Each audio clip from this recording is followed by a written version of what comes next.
외대 노술 T3. 자, 여기는 지금 제시문 6개를 읽고 나서 2개로 나누어야 되는데, 중요한 건 기준이야, 기준. 뭐 기준이라는 게 여기서 사실은 읽어봐서 알겠지만 3개의 제시문, 3개의 제시문이 각각 기준에 의해서 딱 이렇게 나뉘어져.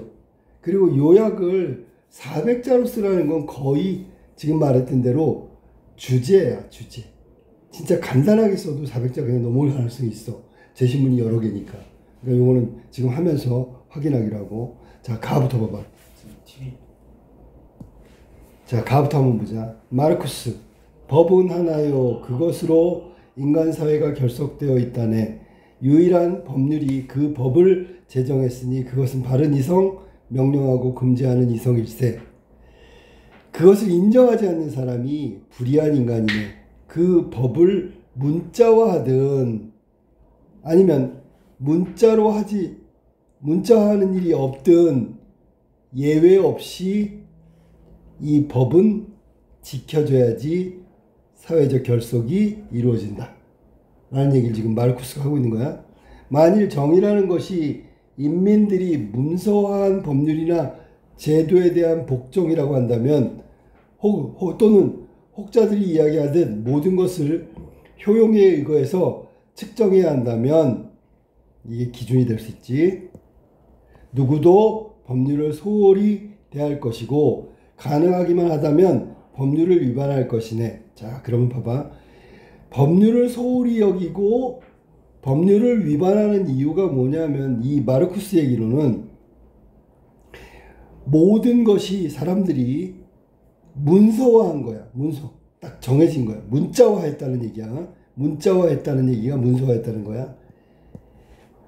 이런 것에 대한 복종이라면 문자화하는 일이 없는 경우에는 지키지 않을 거잖아. 맞지, 그지?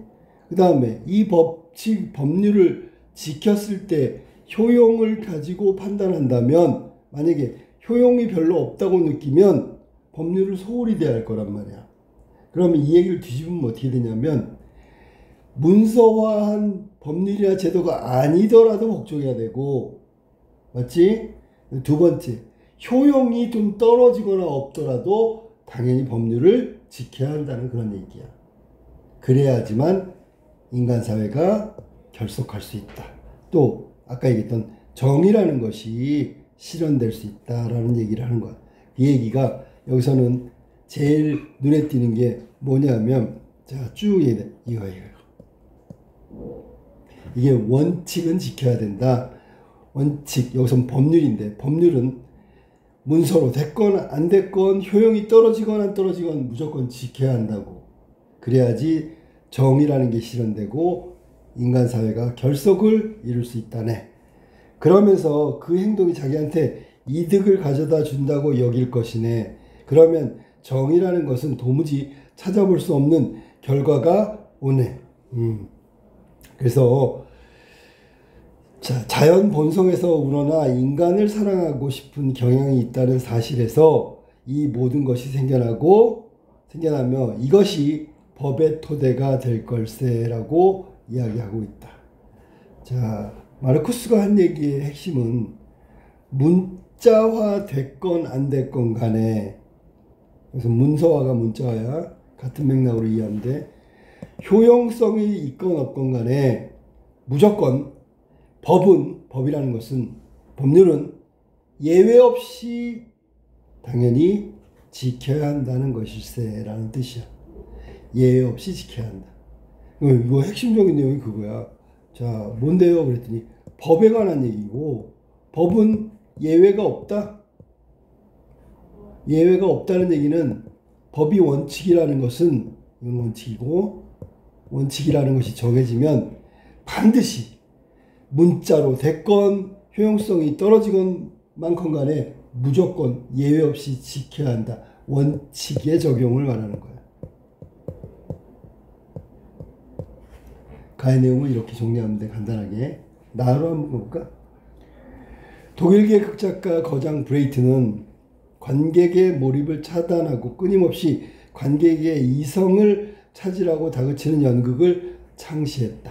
그러니까 과몰입하지 말고 자기를 돌아보고 현실을 자각하고 뭐 이런 것을 요구했단 말이야. 재미보다는 교훈을, 감동보다는 비판적 거리두기가 브레이트 연극의 주된 미덕이다. 현실에 마주하는 방법과 자세의 혁신을 가져온 그의 새로운 시도는 2000년을 이어온 아리스토텔레스의 전통 연극론의 틀을 깨는 정말 앞서가는 것이었다. 그의 연극에서는 조명장치가 노출되고 배우가 무대에서 옷을 갈아입고요, 관객을 상대로 토론을 벌여 무대의 전환 과정도 객석에 그대로 노출되고, 전환 과정도 관객의 몰입을 최대한 억제시키고, 그래서 이러한 효과는 소외 효과라고 하든지 또는 낯설게 하기라고 한다. 자, 그러면 브레이트의 연극의 핵심은 뭐냐면, 이거 여러 가지로 해석할 수 있잖아. 근데 이게 원칙을 가지고 얘기해봐, 원칙을. 자, 보통 얘기하는 전통극이라는 것은, 아리스토텔레스가 말한 전통극은 여기 지금 밑줄 친 1번부터 2번, 3번, 4번, 5번, 이 5번까지의 내용을 다 뒤집어야 되는 거야. 그게 아리스토텔레스가 말한 전통 연극론의 원칙이라고. 근데 브레이트는 이 전통 연극론의 틀, 여기서 틀이라고 했는데 이 원칙을 다 깨버렸다. 그럼 전통 연극은 어때야 돼? 조명장치는 안 보여야 되고, 배우들은 무대가 아닌 무대 밖에서 옷을 갈아입어야 되고, 관객은 일정 거리를 뛰고 있고 소통할 수 없고, 네 번째, 무대 전환 과정도 객석에 노출되면 안 되고, 다섯 번째, 관객의 몰입을 최대한 유지시켜줘야 돼. 이게 전통 연극의 원칙이란 말이야. 그걸 다 깨버린 게 브레이트라고 얘기하는 거야. 알겠지? 그런 것들을 시도한 게 바로 브레이트다. 여기서 원칙은 뭘까요? 전통 연극론의 틀이야. 위에서 원칙은 뭘까요? 당연히 법이겠죠. 자, 그래서 가하고 나는 원칙을 지키느냐, 원칙을 지키지 않느냐로 나누어져.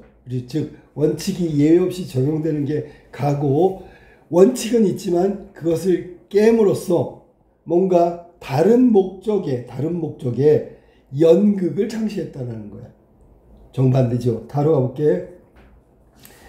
정약용은 직업인이 갖춰야 될 가장 중요한 조건이 청렴이라고 했다. 직업인에게서의 원칙은 뭘지 찾아봅시다. 자기 또는 자신과 관련된 사람들의 이익을 도모하려는 부정부패가 사회에 만연해 있을 때 사람들은 불안한 삶을 살 수밖에 없다.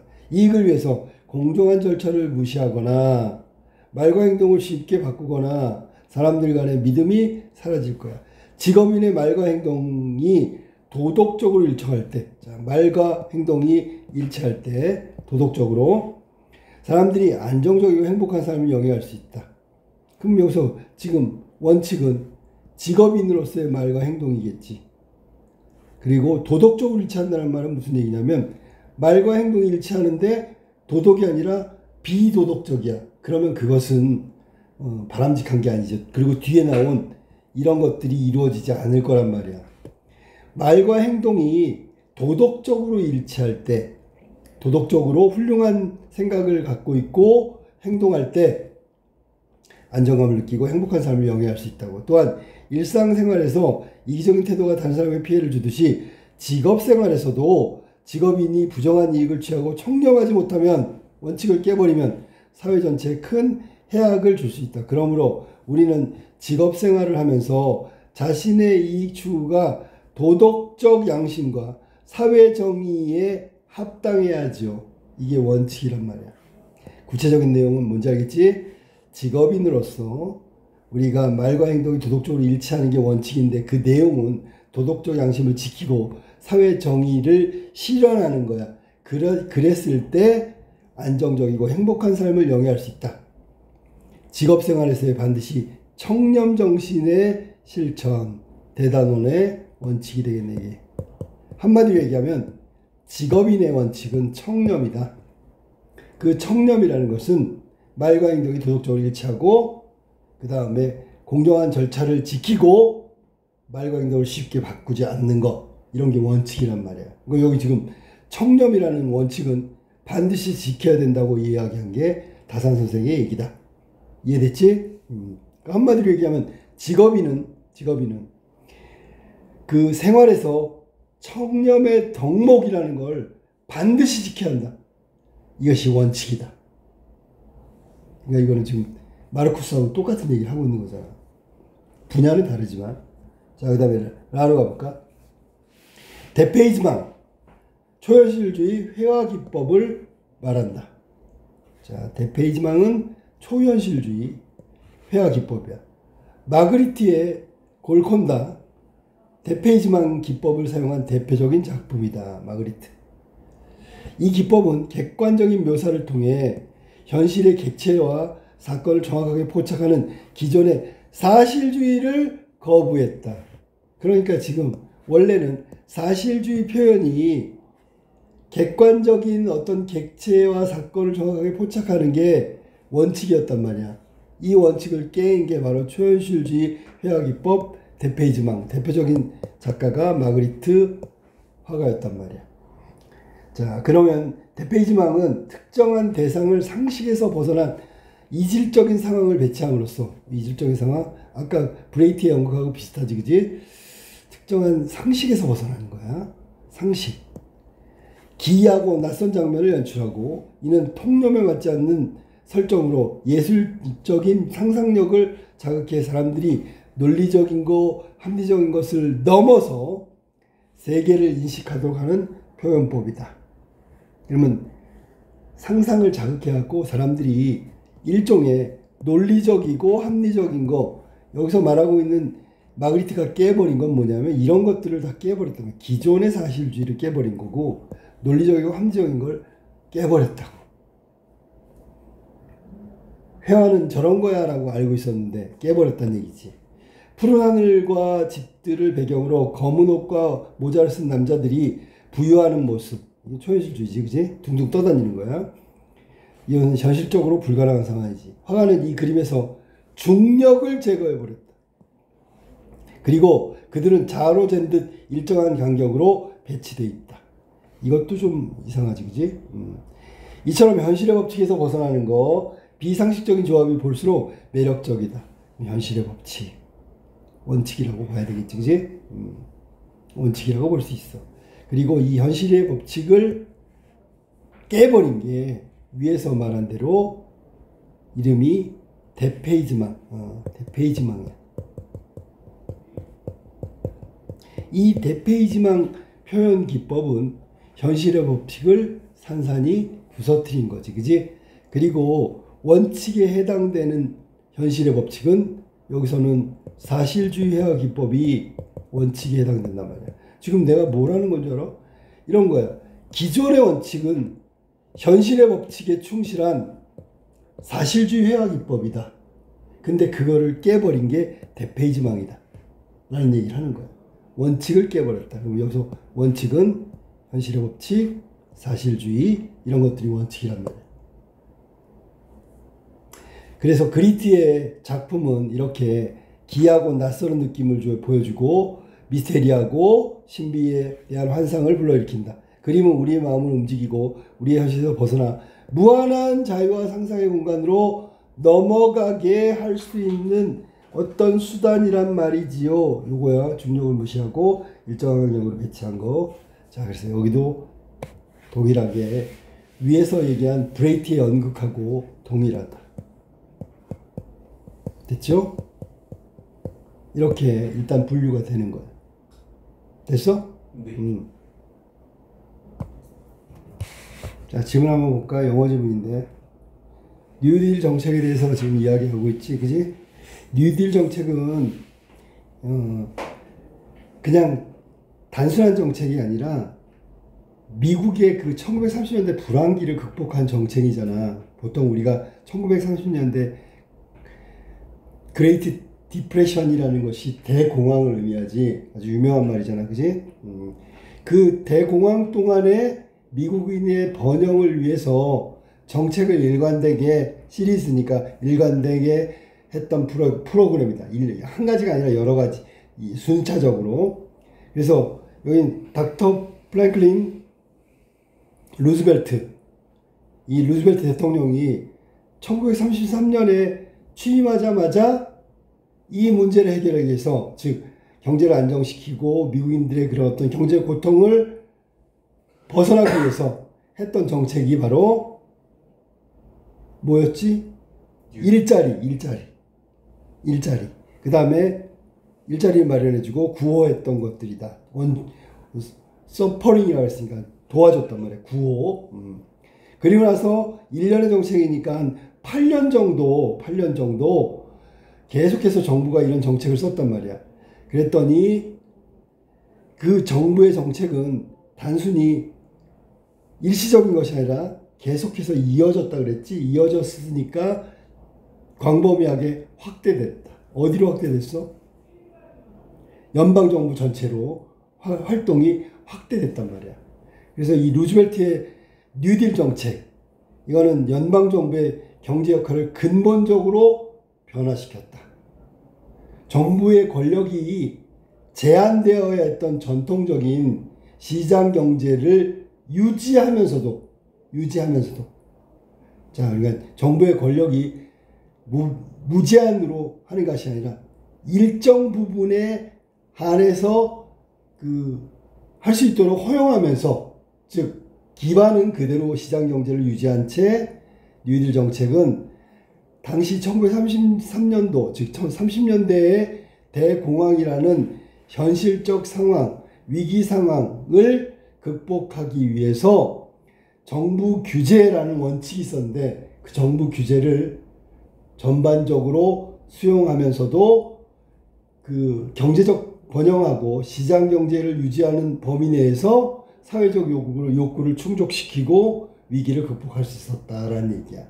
그러니까 이 뉴딜 정책은 아까 얘기했듯이 근본적인 변화를 이룬 건 사실이지만 연방정부의 역할, 경제적 측면이야. 권력의 어떤 기반은 그대로 정부의 규제 경제 개념이라는 건 전반적으로 수용하면서도 요 당시에 대공황에 맞춰서 그렇게 변화를 시켰단 말이야. 그러니까 이게 원칙이 아니라 원칙의 예외가 되겠지. 알았어? 무슨 말인지? 그러면 얘는 약간의 변형이 있기 때문에 이 변형은 원칙을 적용하는 마르쿠스나 아니면 위에서 원칙은 바뀌지 않는다고 얘기한 게 원칙을 바뀌면 안 되는 게 뭐지? 다였지, 다. 다는 누구야? 정약용이었단 말이야. 청년. 이해됐니? 네. 그럼 얘는 어디에 속해야 되냐면 마에 속해야 된다고.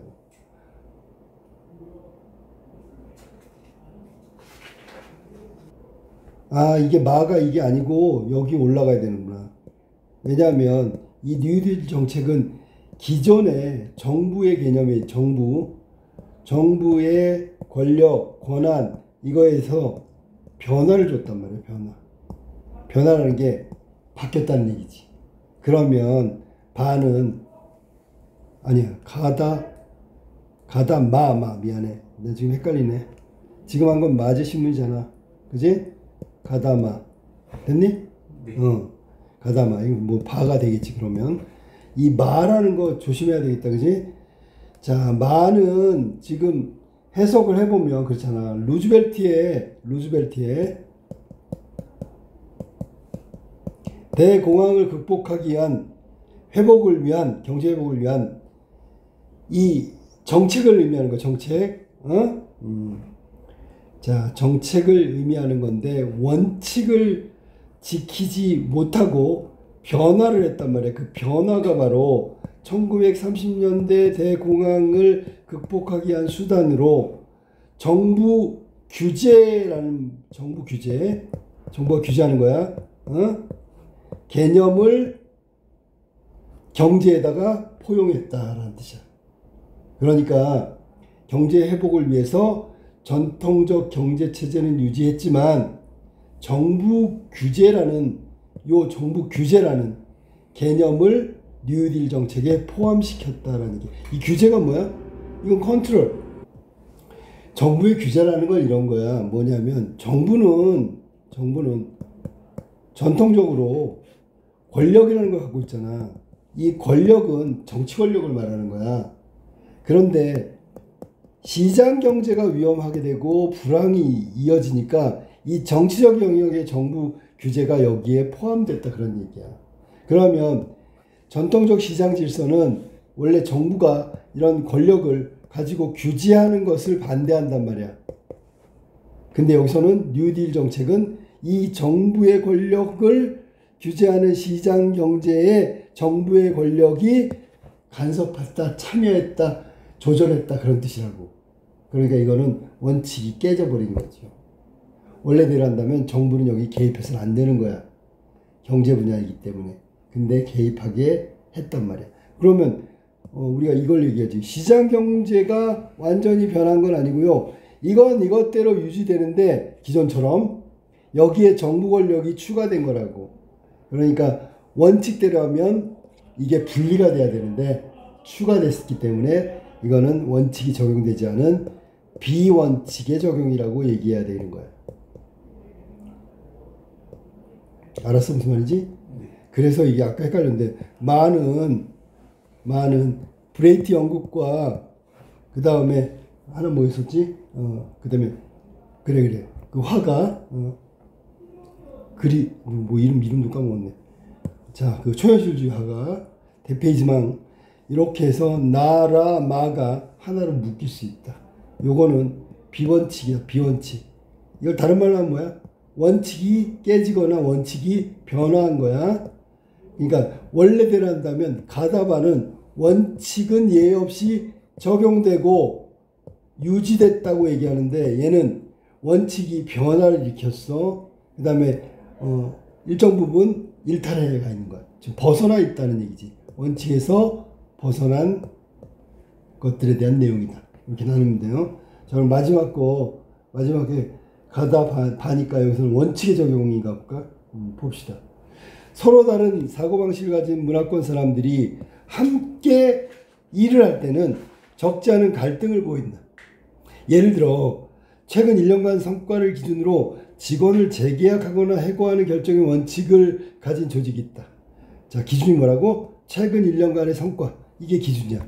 어떤 직원은 지난 15년 동안 회사를 위해 매우 지대한 공헌을 해왔지만 최근 1년 동안 업무 실적은 기준에 못 미쳤다고 하자. 앞으로 그가 업무 수행 능력이 더 향상될 가능성이 없는 상황이라면 어떻게 할까? 앞으로도 계속 성과가 안 날 것 같아. 그러면 어떻게 해야 돼? 해고해야지. 맞지? 원칙대로 하면. 자, 그럼 어떻게 할까? 최근 1년 동안 업무 성과만 고려하여 그를 해고할 것이다. 그간 조직에 대한 공헌을 참작해서 15년 동안 그와 재계약을 할 것이다. 자, 이 질문에 A문화권 사람들은 1번을 선택한 반면 B문화권 사람들은 2번을 선택했다. 자, 그러면 A문화권 사람들은 해고를 선택했잖아. 이거는 결정하는 기준과 원칙을 적용한 거죠. 맞지? 1년 전에, 최근 1년간의 성과, 요걸 가지고 원칙대로 적용한 게 A문화권 사람들. 맞죠? 그러면 이 사람은 원칙을 따랐다는 얘기죠. 얘가 원칙을 따랐다. 원칙은 기준이고, 기준은 최근 1년간의 성과를 기준으로. 됐습니까? 자, 그래서 A 문화권의 사람들은 기존의 원칙을 그대로 유지하고 적용하고 변화 없이 해고를 결정한 것이다 라고 얘기하면 되겠죠. 그래서 바의 내용 중에 A 문화권 사람들이 원칙에 대한 적용을 이야기한 거예요. 자, 그래서 우리가 가나다라 바 6개의 제시문을 했는데 요거를 그럼 우리가 1번에서 요구한 것처럼 두 분류로 나눈 건 나눴으니까 다시 한번 정리를 한번 해보죠. 첫 번째가 뭐냐면 기준이 뭘까요? 분류 기준이 나와야 될 거 아니야. 그러면 원칙대로 적용한다. 비원칙을 적용한다. 비원칙을 적용한다. 이 말은 예외를 인정한다 그런 얘기야. 얘는 예외를 인정하지 않는다. 원칙대로 한다. 이런 뜻이야. 이렇게 해서 분류 기준으로 나눠봤더니 원칙대로 하는 것은 가하고 다하고 바는 특히 여기는 A문화권 사람들 얘기야. B는 아니고. 그 다음에 비원칙의 적용은 나, 라, 마 이렇게 두 개의 그룹으로 나눌 수 있다. 이때 중요한 게 바로 이 기준이란 말이야. 기준. 됐지? 기준. 자, 그러면 가의 내용을 다시 한번 정리 한번 해볼까? 가는 원칙대로 적용하는 거야. 가는 마르쿠스가 예외 없이 거기 나온 문자와 됐느냐 안 됐느냐, 효용성이 있느냐 없느냐, 이거와 상관없이 예외 없이 지켜져야 되는 게 바로 법이다, 법률이다 라고 예외 없는 적용을 마르쿠스가 얘기했어. 그 다음에 다에 나온 건 정약용 다산 선생의 얘기지. 직업인에게 가장 중요한 건 덕목이다. 덕목이다가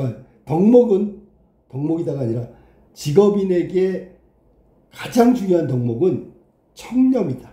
그 청렴은 반드시 지켜야 한다.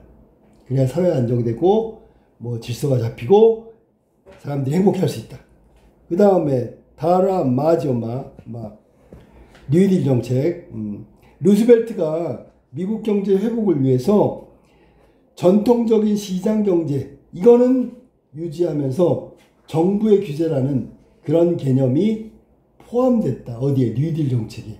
이 말은 시장 질서에 정부의 규제, 정부의 권력이 개입되는 변화, 즉 원칙이 깨진 그것에 해당된다. 됐죠? 또 그랬어 이거? 미안. 지금 원칙이었잖아. 원칙. 미안해. 봐. 이거는 위에서도 말했잖아. A문화권. 그래서 A문화권 사람들은 최근 1년간의 성과를 기준으로 해서 재계약과 해고 중에서 해고를 선택했다면 그거는 원칙을 적용한 거다. 자, 그 다음에 나 써놓고 해야 되겠다. 나라마. 나는 브레이트의 연극, 낯설계약이 이거는 기존의 아리스토텔레스 전통 연극에 대한 틀을 깨버린 거야. 라는 요거는 대페이지망, 즉 초현실주의 기법을 사용한 화가의 얘기고, 이거는 사실주의라는 기존의 원칙을 벗어난 회화의 기법이다. 이렇게 얘기하면 돼요. 그다음에 마는 지금 금방 얘기했지만 시장 질서의 원칙적인 적용은 정부의 규제가 되면 안 되는데, 정부의 규제가 시장 정책에 개입하면서 뉴딜 정책이 완성됐다. 이렇게 둘로 나눌 수 있다. 정말 간단하게 요약해야 돼. 알았지? 이렇게 해서 둘로 나눠서 하도록 한다.